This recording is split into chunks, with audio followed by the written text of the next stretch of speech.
All right, just 6 days later, we are back at Heathcote Park Raceway. Really hoping to see if we can run an 8, but whatever happens, happens. Tune up on the first run might not be that good, but get out there and give it a go and get some more data, and looking forward to it.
What happened then?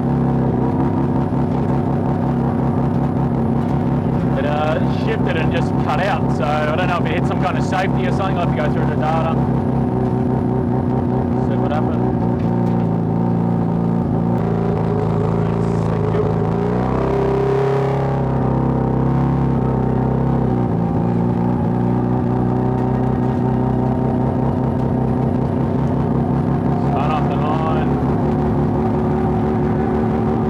Take it off the start line for 1599. Gonna have to tame it down.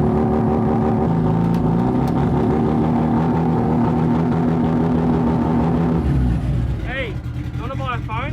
Hey? You wanna buy a phone? Why? Oh no, do I leave it on the roof? Yeah. Fuck. Where do you want that? Stick it there? Yeah, that's fine. That's good. When did I leave that on the roof? Oops.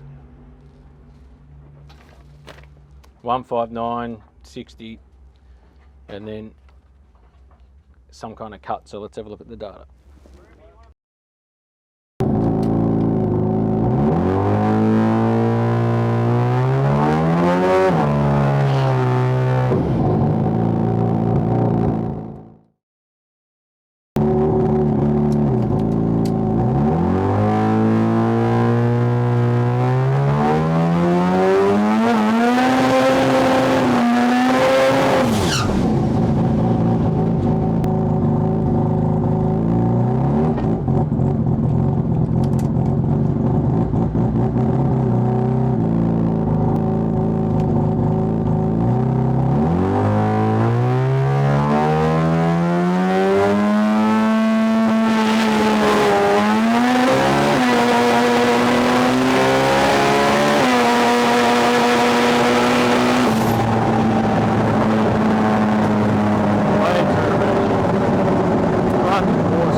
Didn't blow off the map line again at least.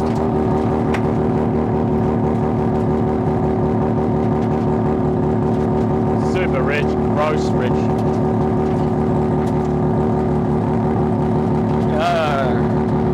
Yeah. Oh well.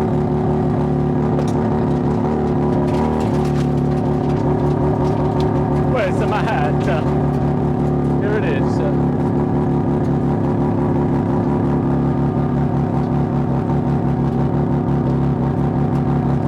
La, la, la, la, la, la, la, la, la. Still running. Live to fight another day.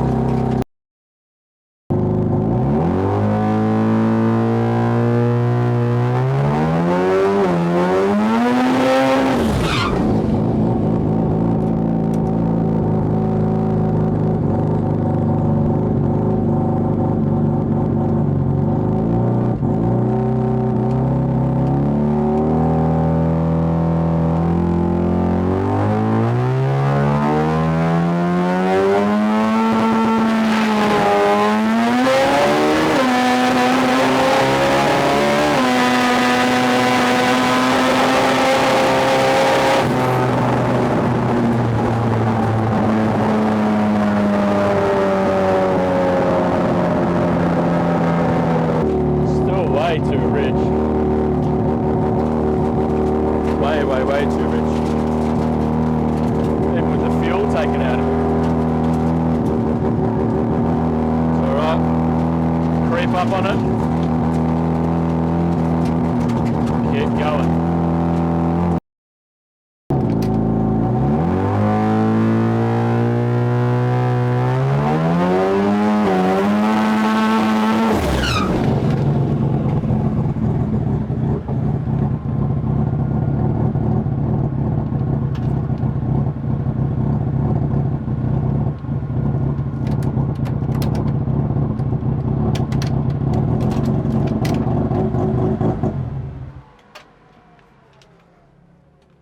Well, they say the worst day of racing beats your best day at work, and I guess that's true, but gee, I tell you what, we didn't have much success today, I guess, in terms of wanting to run that 8.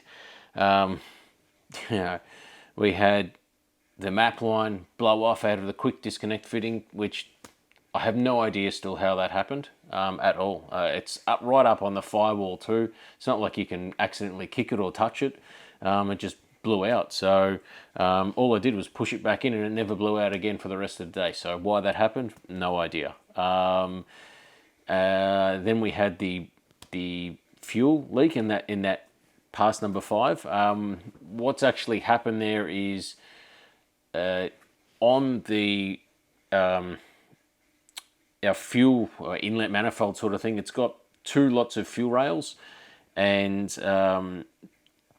they hold 8 injectors all up. I've only got 6 injectors. So what I did was I machined up an injector replacement blanking plug basically, and it's identical in dimensions to the Siemens or whatever, the Decker that's in there, or the Fuel Tech injector, and it's been, again, same as that map line, it has been in there since day one, never had a problem.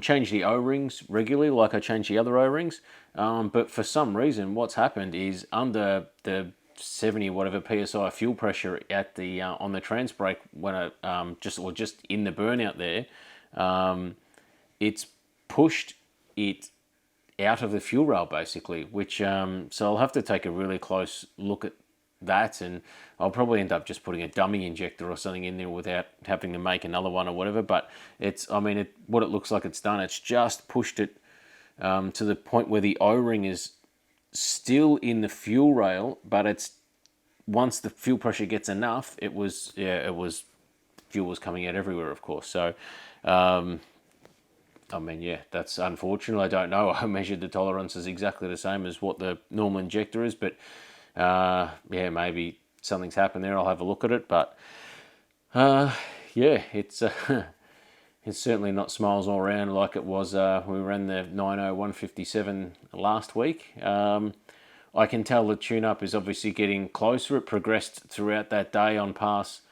The pass 1 was always going to be a complete basket case because I changed a fair bit of the tune-up in some of the ways. I wasn't happy how it looked. The Fuel Tech's got like a primary map and a secondary map, 2 separate maps, and the secondary map was just, it was all over the shop sort of thing. So I changed it to being a little bit more how it should look. and I tried to change the primary map accordingly so it wouldn't be such a huge change, but obviously it was, incredibly rich. And then, yeah, pass 2, I think it was, we had the map line issue. Pass 3 was still really rich. I think I was taking out almost like 5% of fuel at least every time.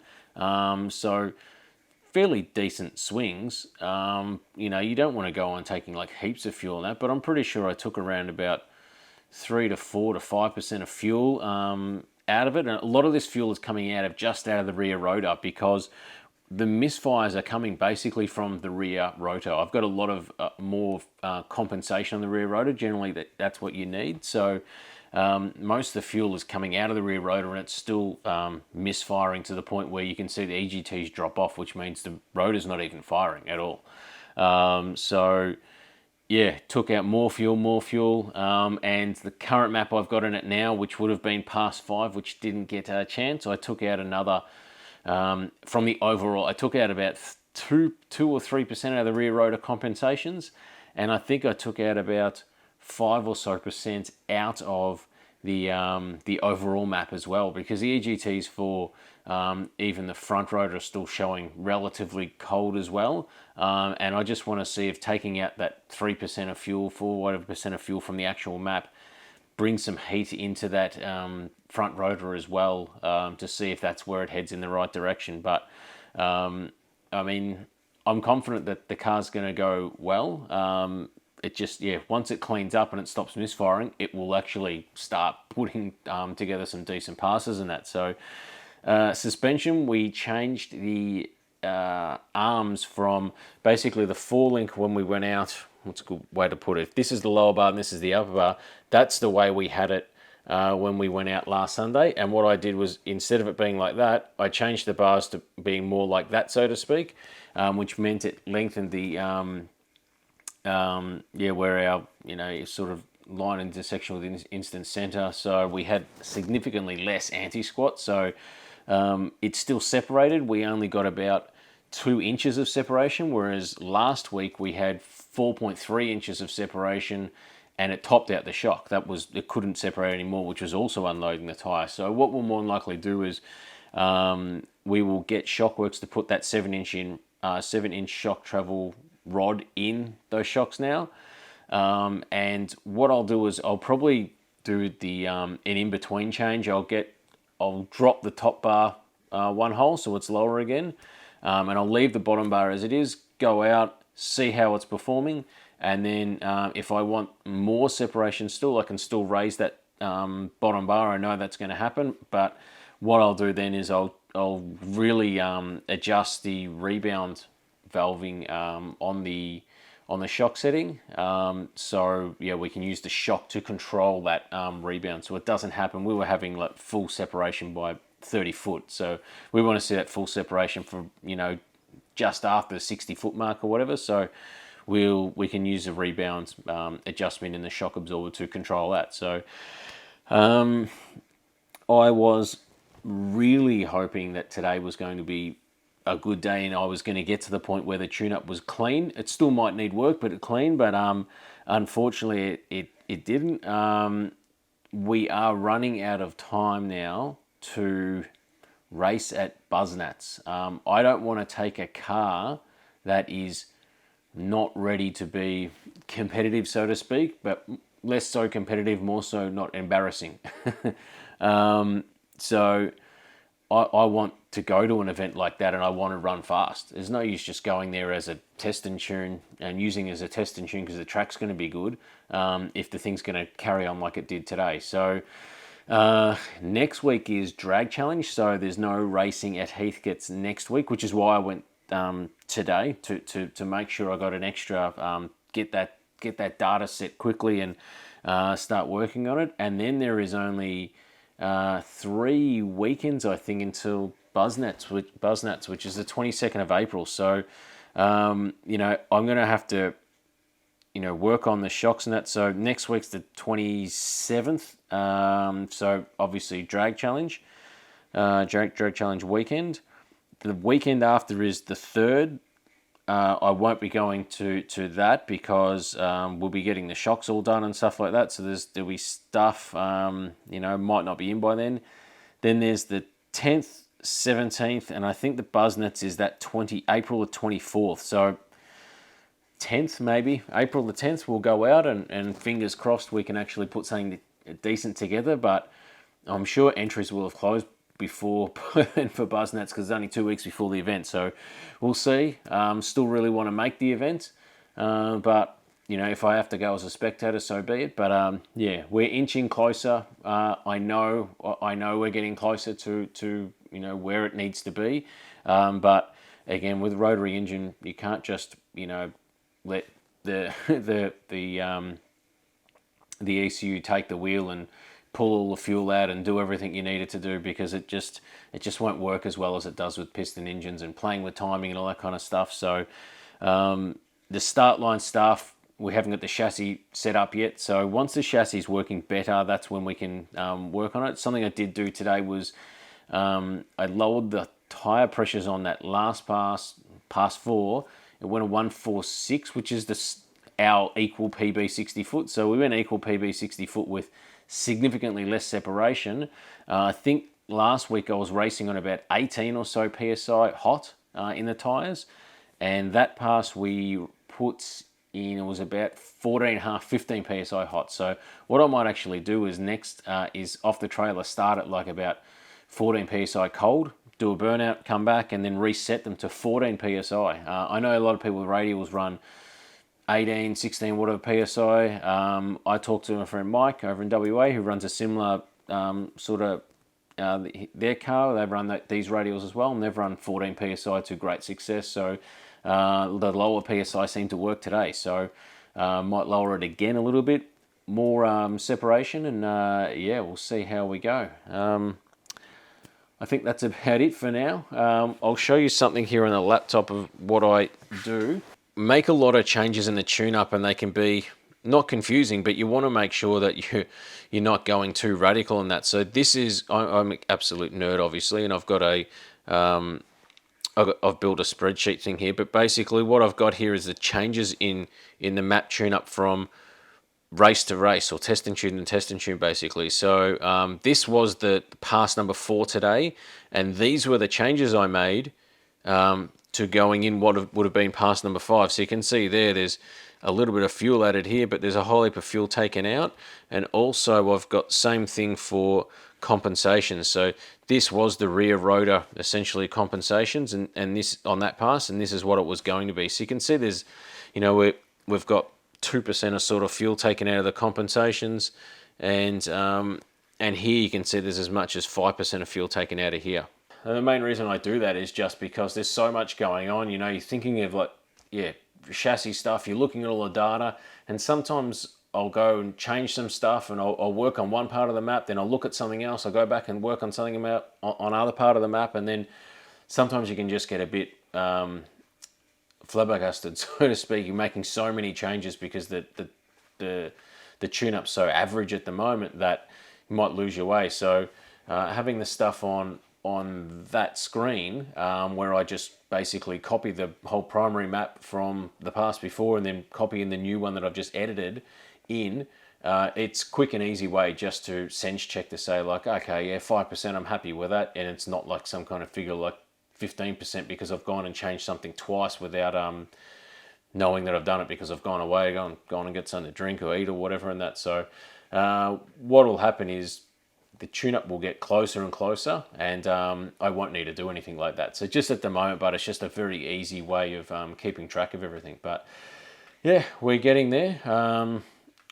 Yeah, didn't have much fun today, but sort of did. Very happy to see Darren and Corey's Gemini go super quick. So that was awesome to see how those guys go Jamboree this weekend coming up now. So yeah, hopefully that's not a washout, because the forecast looks a little bit average, unfortunately. So yeah, so we go. Until next time, thanks for watching. I'll see you then.